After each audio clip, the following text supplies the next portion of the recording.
Yes. कैसे हैं आप? Please have a seat. Introduce yourself. Thank you, sir. I am Fazlur Rahman. I was born in Lahore.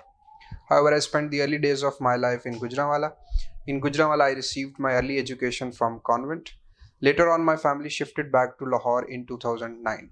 I completed my matriculation and intermediate in Lahore. Then I took admission at Government College University in English Literature and Language. I completed my degree in 2018. After completing my degree, I started preparing for my competitive examination. This was my first attempt of PMS and I cleared it. Besides preparing for my competitive examination, I also started teaching at a private institution. Uh, Moreover, I also got myself enrolled at FC College in MPhil Public Policy and Governance to advance my further studies. As far as my family background is concerned, my father is a lawyer and my mother is a housewife. I am fortunate enough to have two siblings. My elder sister is a housewife, whereas the other one is lecturer.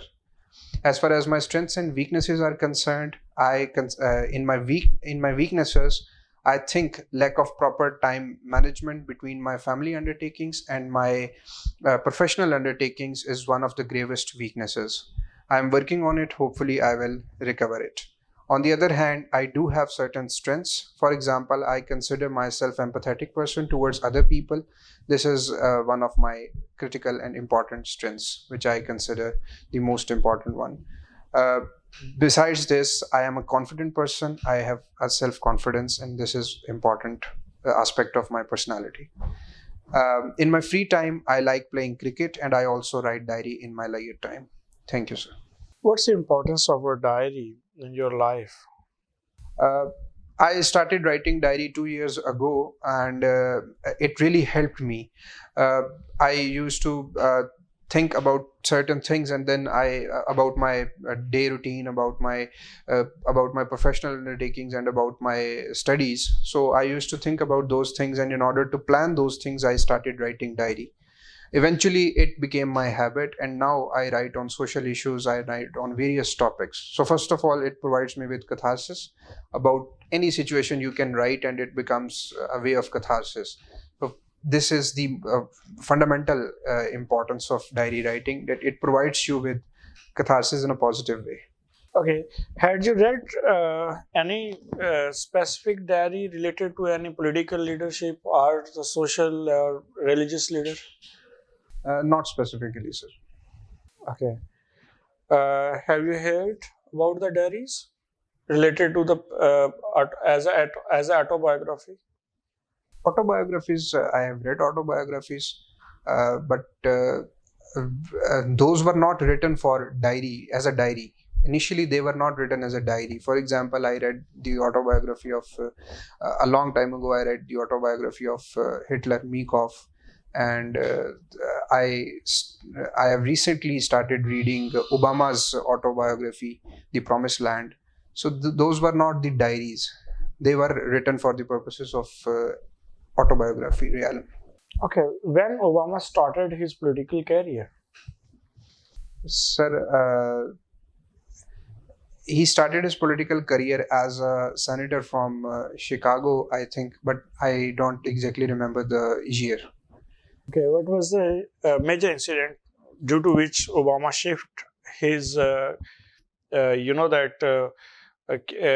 his services? He switched over his services from teaching to the politics. Sir, he was doing the community services. He started his career with the community service, and then he started teaching.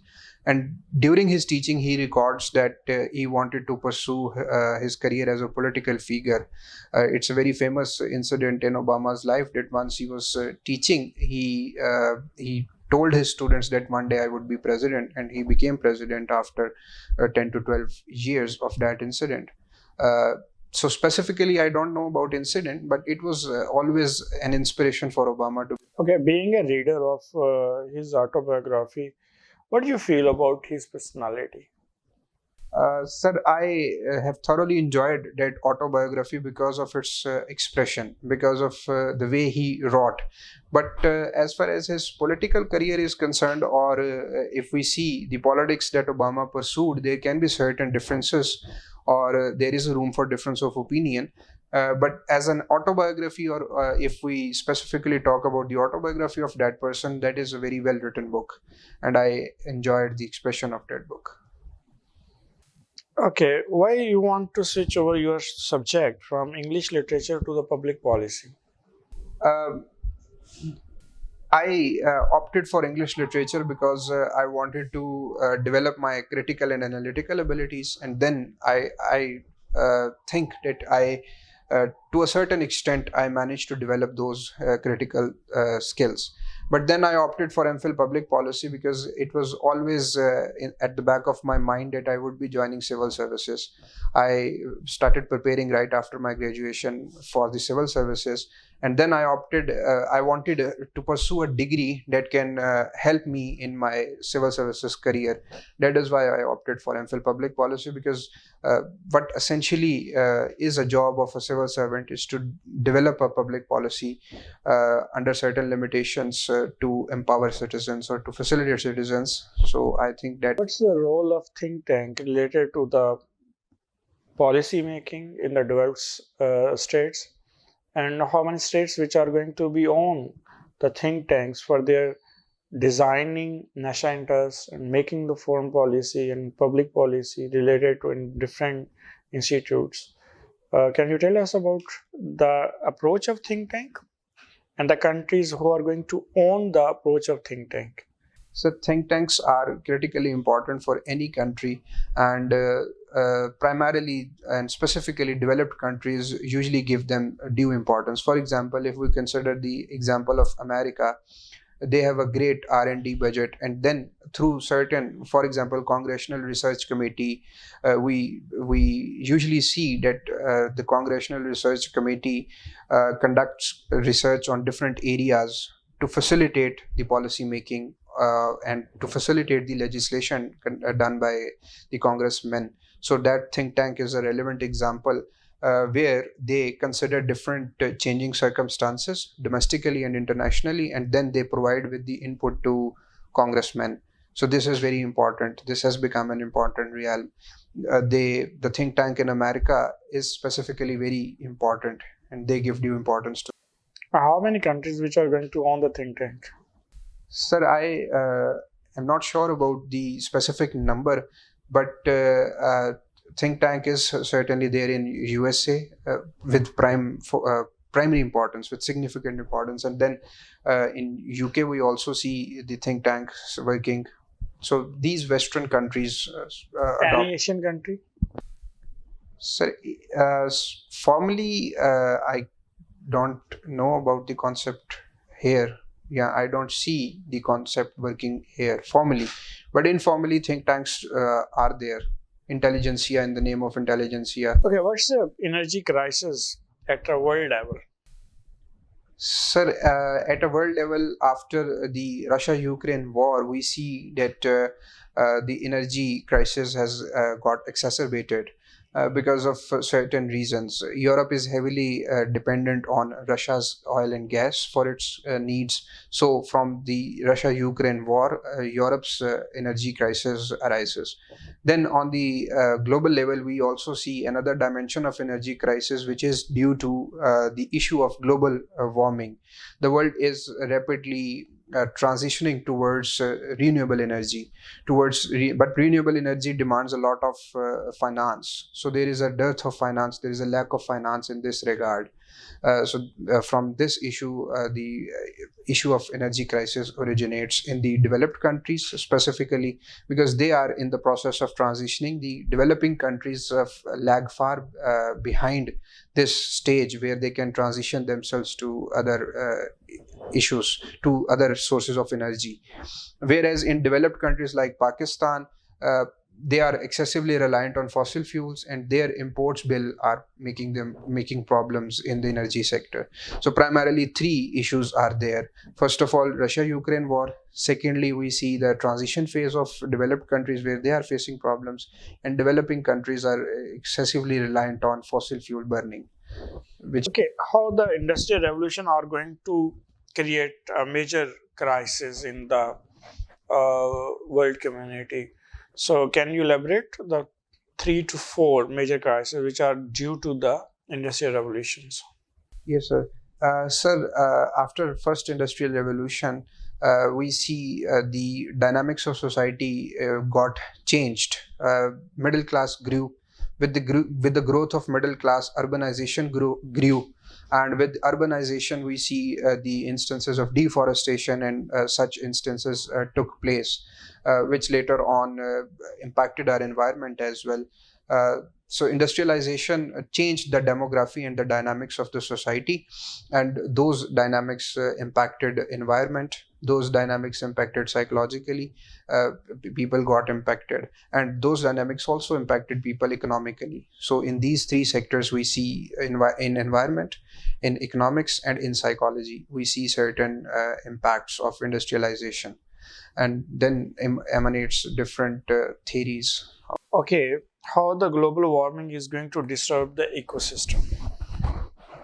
So global warming is basically about the rising of temperature, and we see that there are various animals or various plants that require the specific temperature to grow and specific temperature to live. So first of all, this will be the impact of global warming on the ecology, that a lot of migration will be taking place in for animals and for birds and for plants, and then it will eventually impact human beings as well because of the rising of the temperature.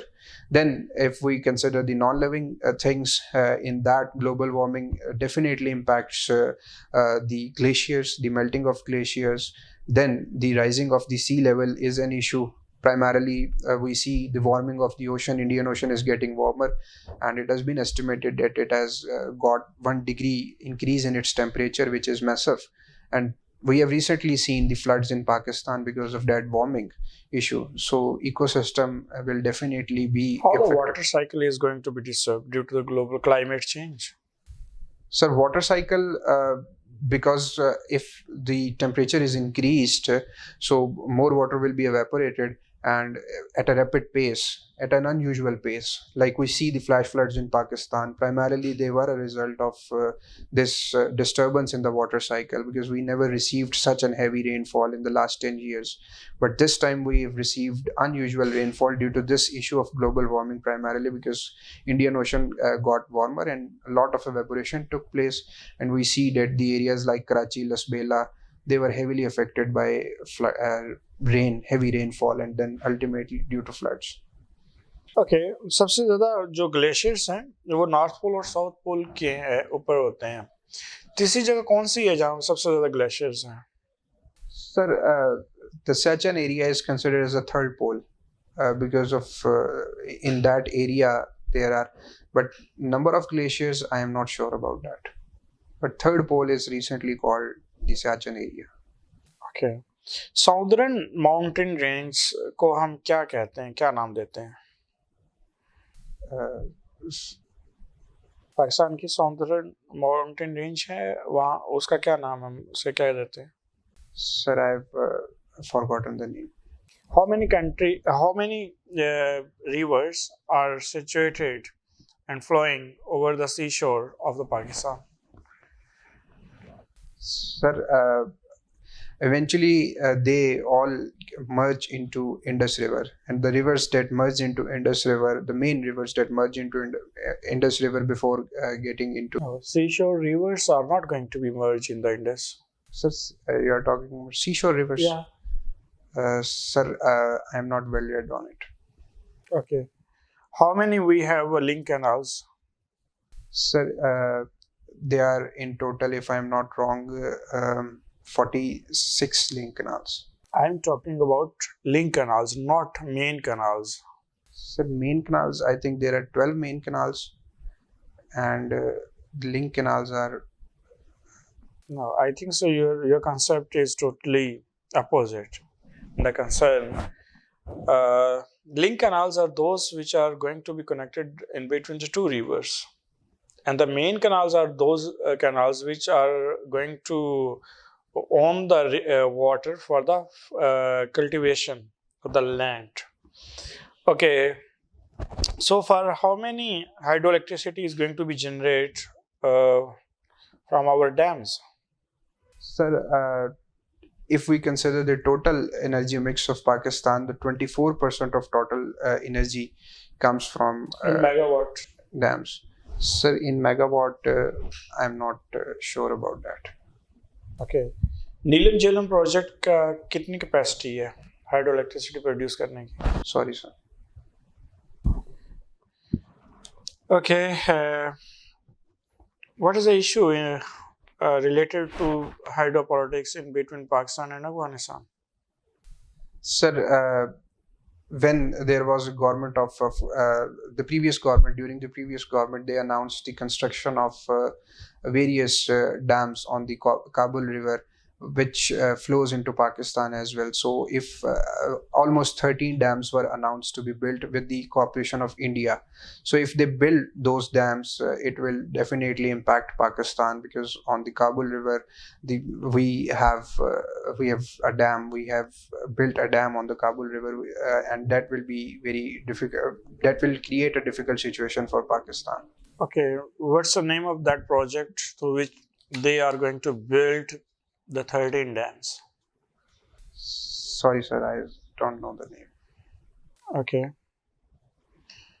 so compare the economy of India with Pakistan, what they did and we were failed to do. Sir, India's economy remained sustained economy. We can say that they achieved sustenance in their economy and stability in their economy, whereas Pakistan's economy went through certain boom and bust cycles. We have a V-shaped economic pattern in our country, where sometimes we saw in 1960s touching the GDP of 11%, but then immediately during the fall of Dhaka, we see that it was near negative growth. It was near negative growth. But India, over the period of time, kept on increasing, or kept on, at least India managed to sustain its economic growth. Initially, when we see the era of Nehru, in that era, they worked on their human capital development, and they worked on the education of their citizens, which later on translated into technological development in India. And now we see that the Indian diaspora is heavily involved in technology, so they are earning a lot through this. There is a Silicon Valley in India, dubbed as Silicon Valley in India, whereas in Pakistan we couldn't improve this thing. We went towards industrialization, but that industrialization couldn't produce the desired results initially in the first 60 to 70 years. Sorry, in till 1970s 80s. Then we saw our nationalization, which also had a counterproductive effects in terms of economy. Then recently, if we see the economies of both countries, we see that India is earning a lot of foreign exchange reserves because of its technology, and because of its exports, whereas Pakistan's growth is not export oriented growth, and we are facing certain problems in this regard. Okay, Panama case क्या था? Sir, Panama case was primarily based on an investigative report in which there were certain the names of certain persons who owned offshore companies. And the critical issue of that is that in Panama there are not so much taxes. There are tax havens in Panama, so that is why they used to hold offshore companies. People used to hold offshore companies. But the issue with the countries like Pakistan or the other countries is of the money trail of those people who held their companies over there. Okay, so what do you think that Pakistan's economic crisis can be solved through the reforms? Yes, sir. Definitely, we can resolve our. Types of reforms can be done by the ruling class? Sir, short-term and long-term reforms are needed in our country. At the moment, we see that a lot of smuggling is taking place in our country. We need to stop, in immediate terms, we need to stop that aspect of our economy. Black economy needs to be stopped as well in our country in a short-term perspective, if we look at. And then the problem can be solved in a long-term reforms operation. For example, we need to adopt policies that will be carried on with the successive governments. The main reason behind our economic downfall is that there is no consistency in our policies. First of all, stakeholders lack consensus, and then they do not make consistent policies. And in this regard, export-oriented growth must be promoted. Export-oriented growth, things will take time, and for that purpose consensus must be developed. And we need to get out of the concept that we can support our economy through raw materials. We need to go towards value added production, which is important. Major और economic issues कौन से हैं? Sir, at the moment we are facing twin deficit, current account deficit and fiscal deficit. Besides this, we are facing double figure inflation, which is a critical issue in our country. So these three issues are critical. इस वक्त inflation के base पे हमारा कौन सा number है Asia के अंदर? Okay. What are basic economic indicators which are going to be considered as a social economic indicators to which we are going to be represent it? It can be actually in the form of social economic indicators. Sir, the social economic indicators that tells us about the problems of economy. Sir, we can assess the health of any economy through its spending on education and on health sector specifically. Through these two sectors we can assess. Okay, thank you.